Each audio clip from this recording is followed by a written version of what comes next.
today is for vocations.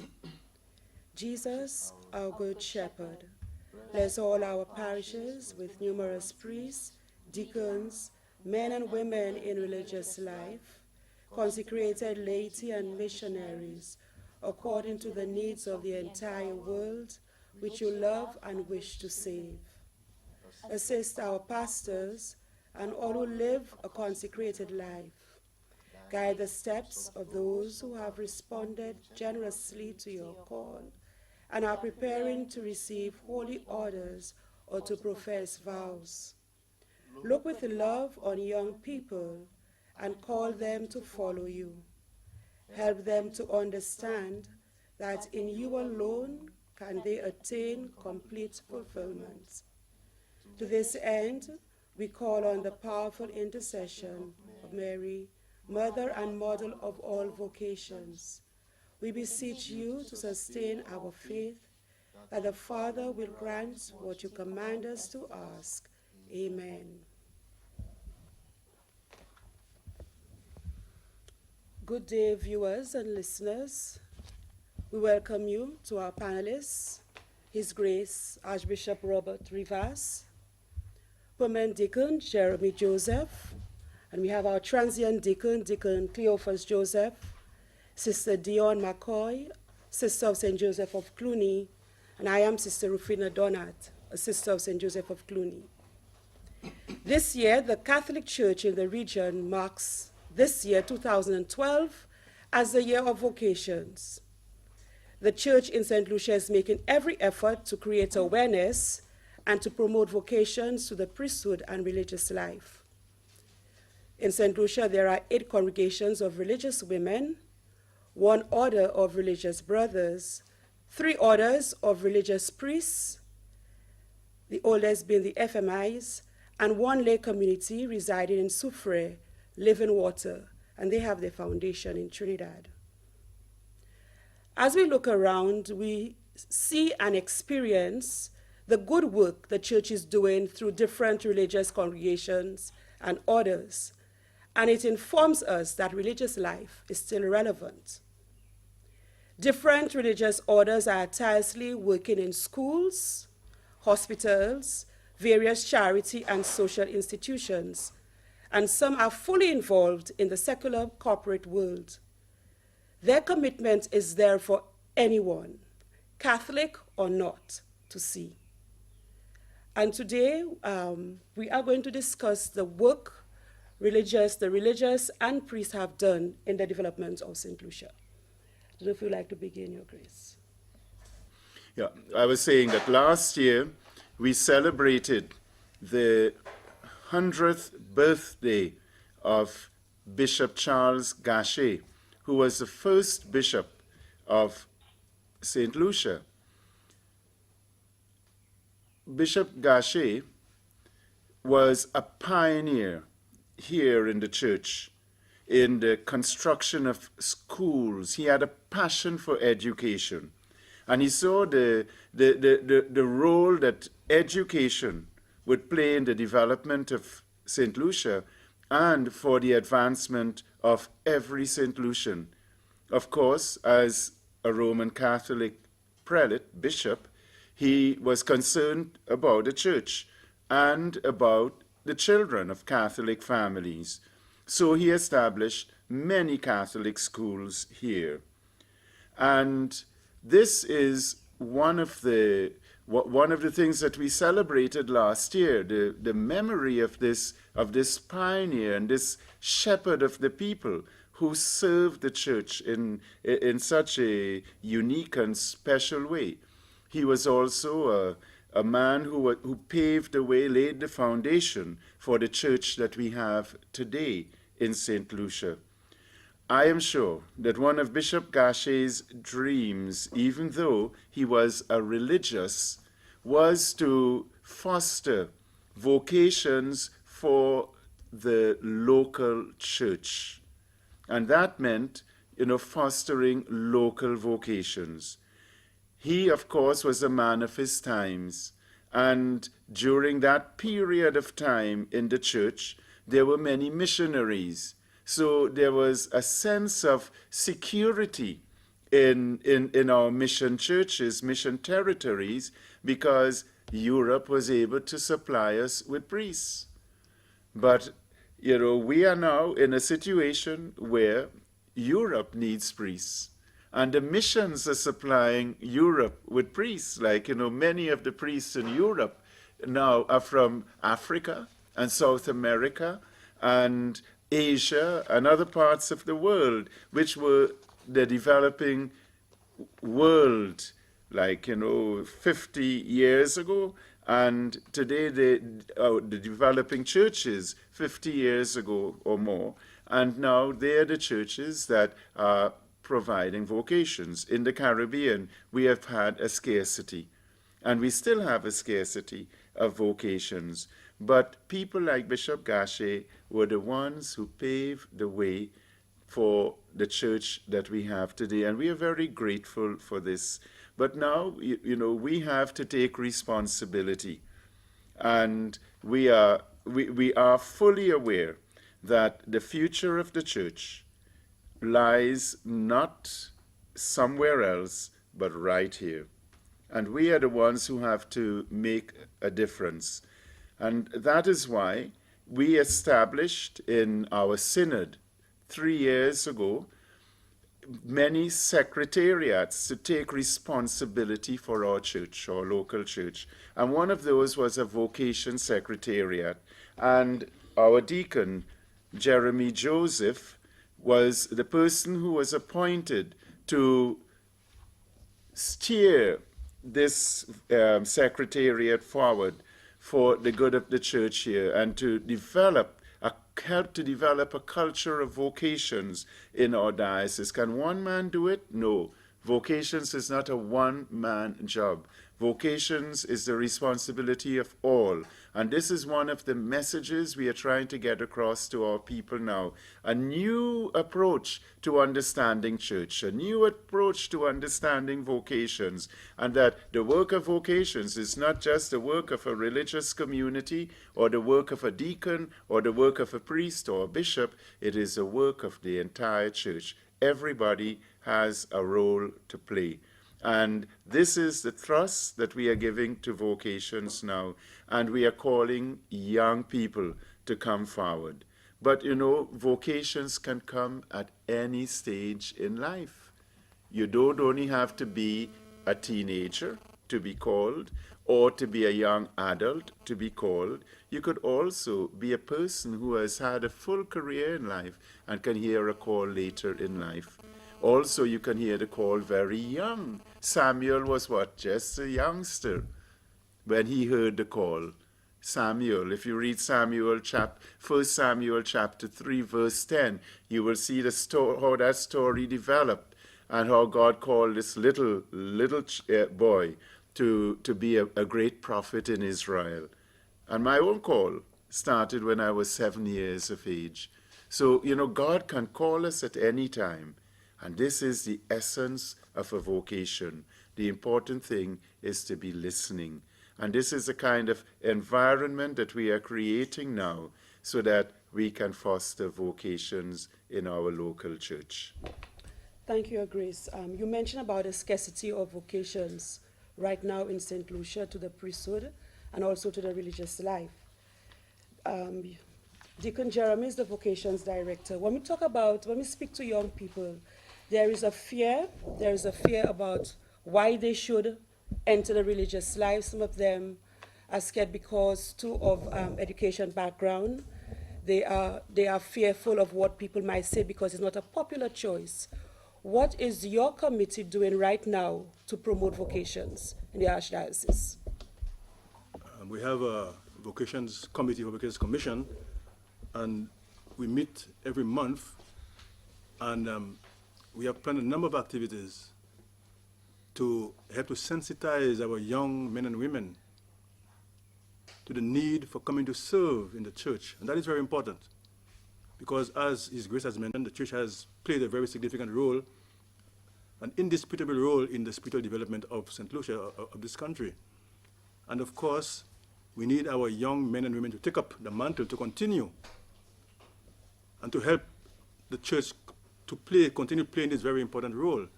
And so one of the things we have done, we have agreed to go to every parish and meet with young people and others and the youth to give them information as much as possible about the religious and the life and the priesthood.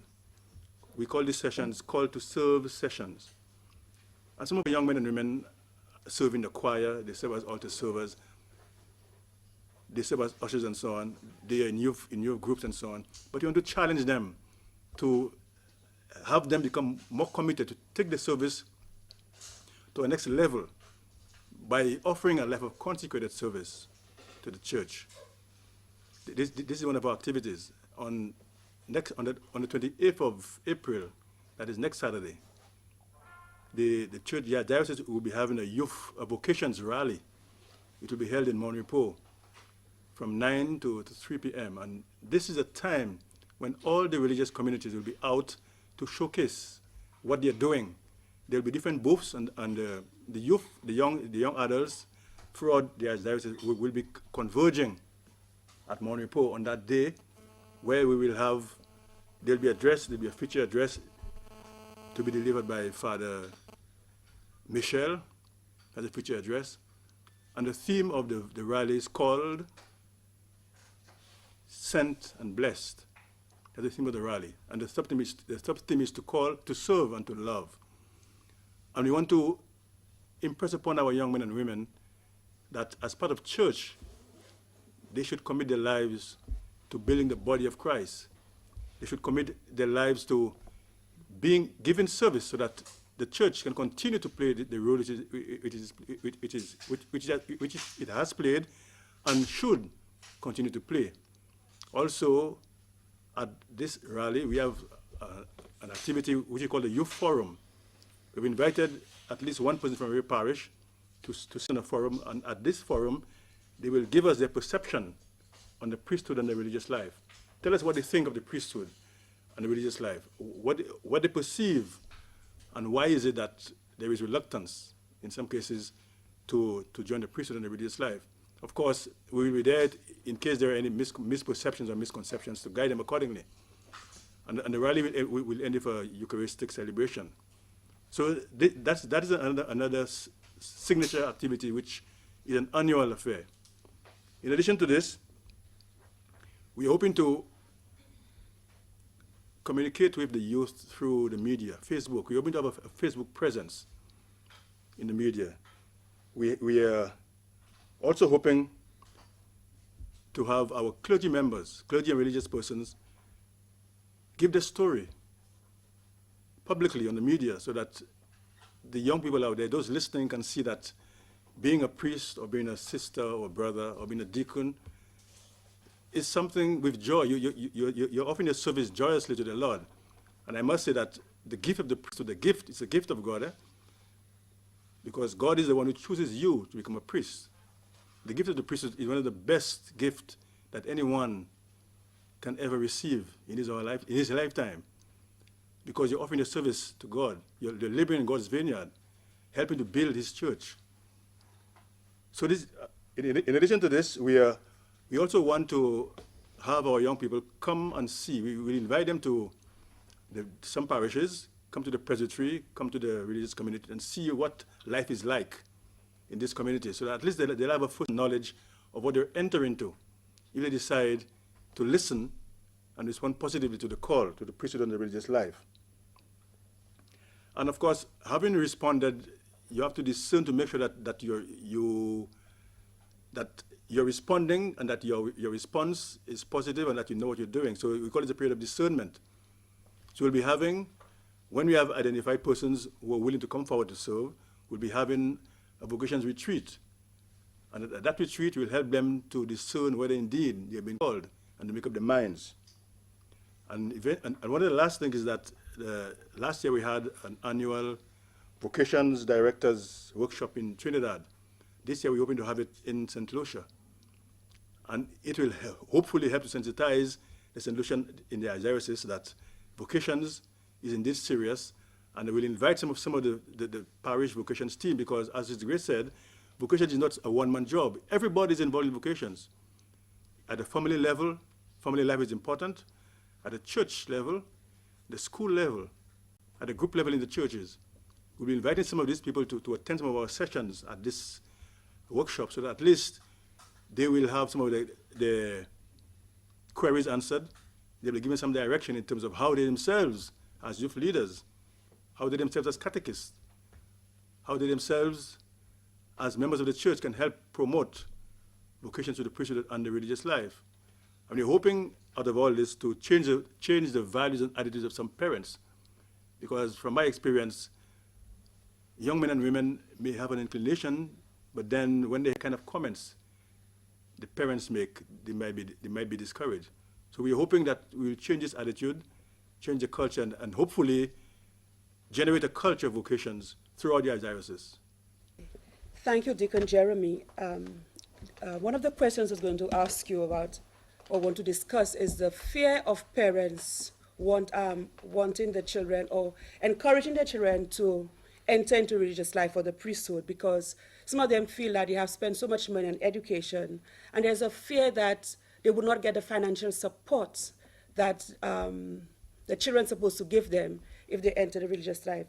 Next year I'll be 25 years professed as a religious sister. And as I look back on 26 years now in having entered, I will say I live a fulfilled life. And I think I'm able to contribute a lot more to my parents than even those who are able to give them the financial support, because they depend on you a lot in areas where there's difficulty in their lives, there are challenges. They call, and I think we may not see it, but then prayer plays a major role in our lives, major role.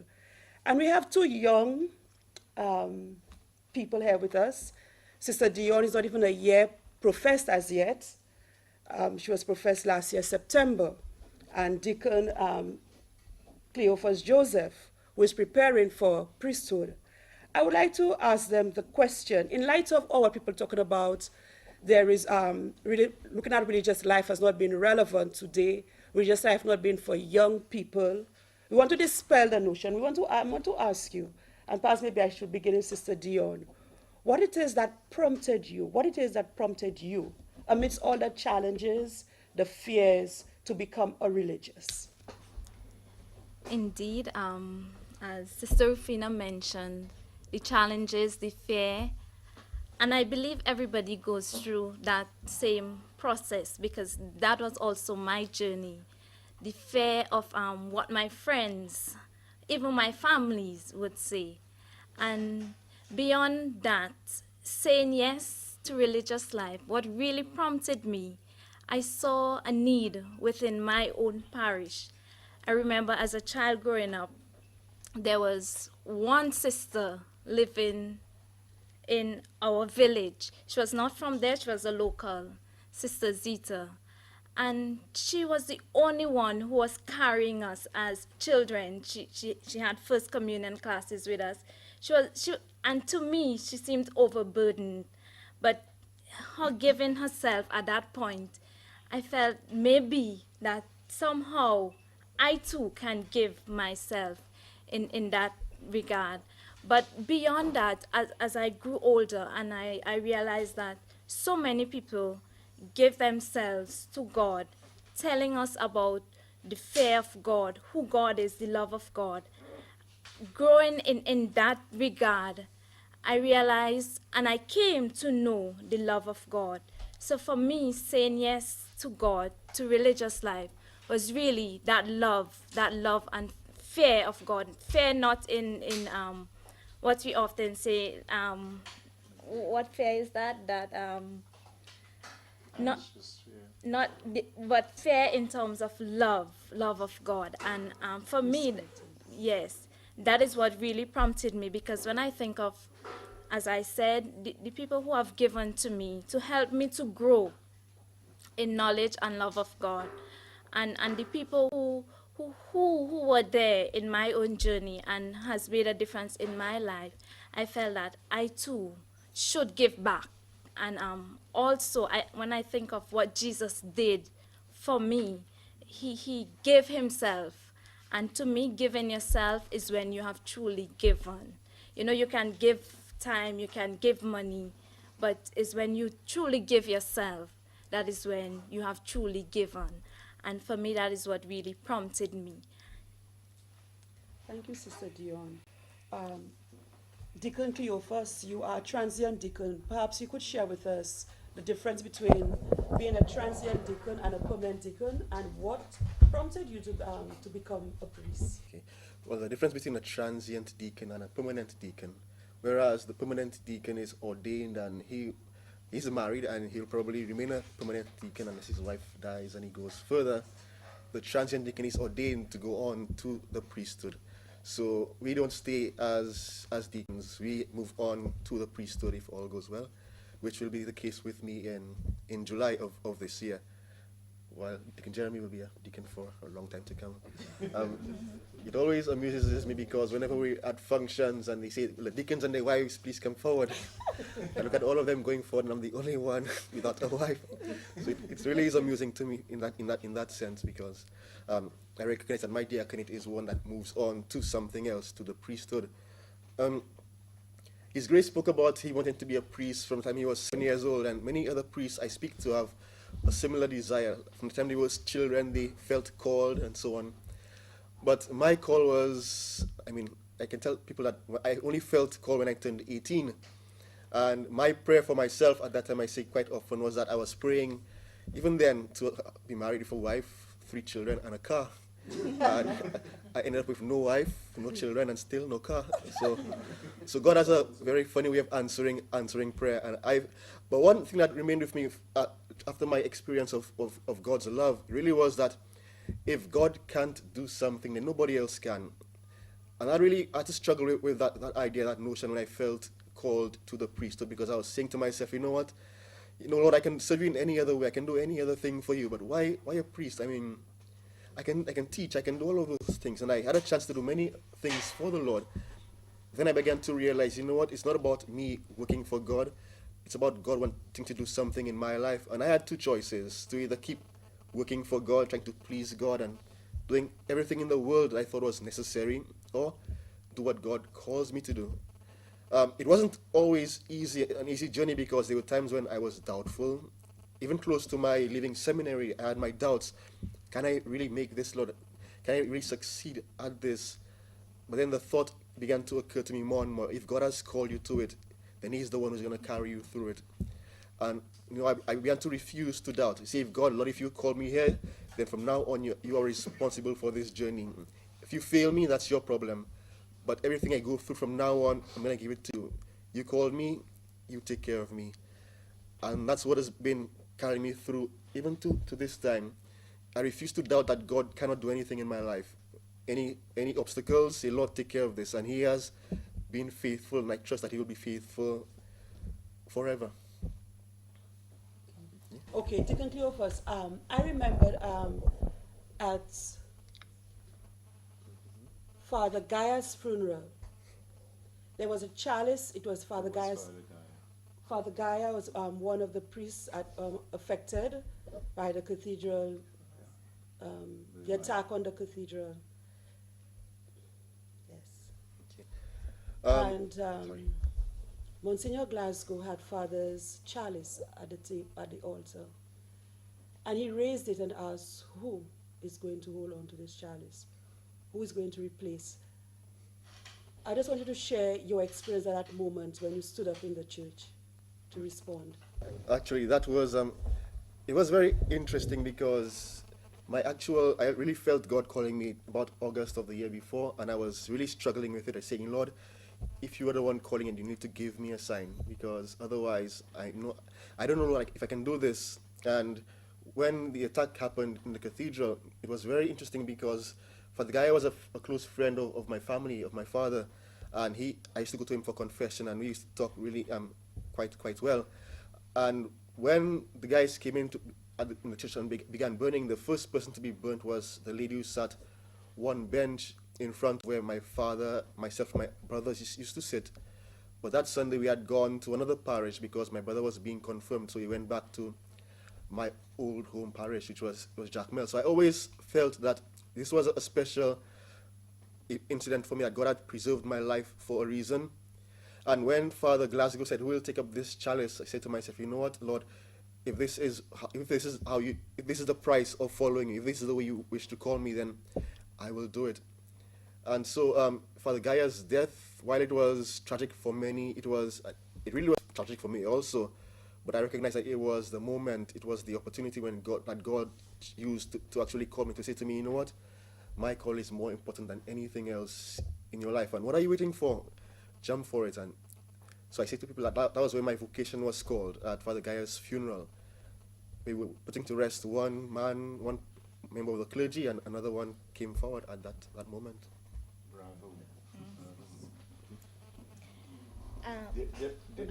Yes, I would just like to add to what Brother Cleophas said in terms of when he said that it's not what you want to work for God, but it's what God will do in your life. I really like that statement because saying yes to religious life, I had that same notion of I will be working for God. But now more and more I am realizing it is God working in me and not me working for God, because of the transformation that He is calling me to, some of my ways that I have to give up. And so a call to religious life, and every life has its God has His way of transforming people.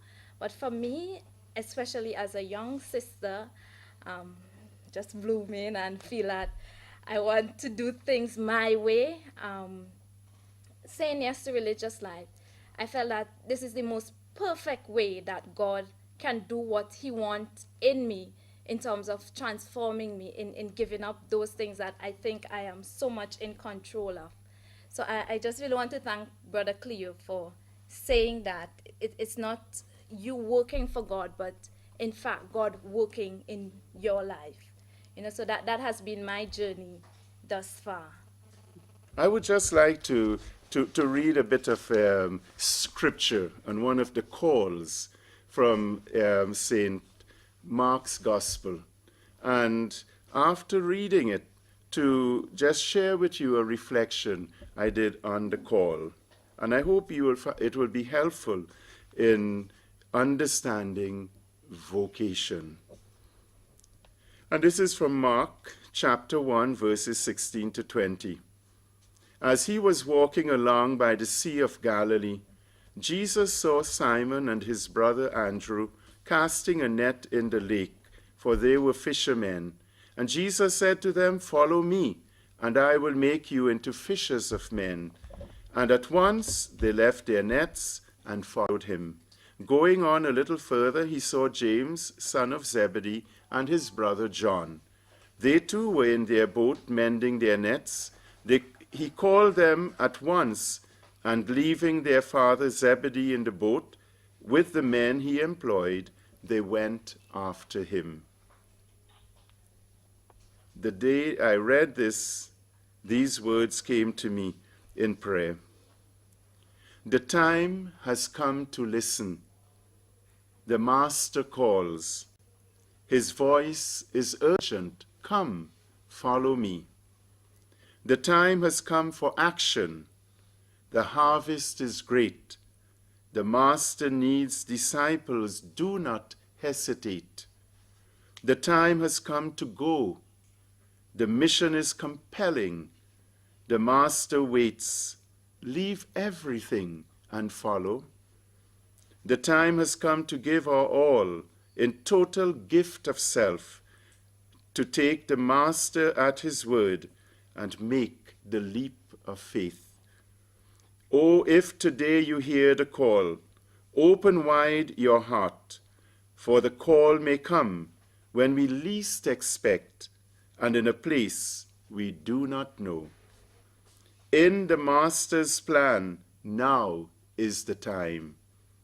So ready we must be to leave our nets, our securities, and launch into the deep.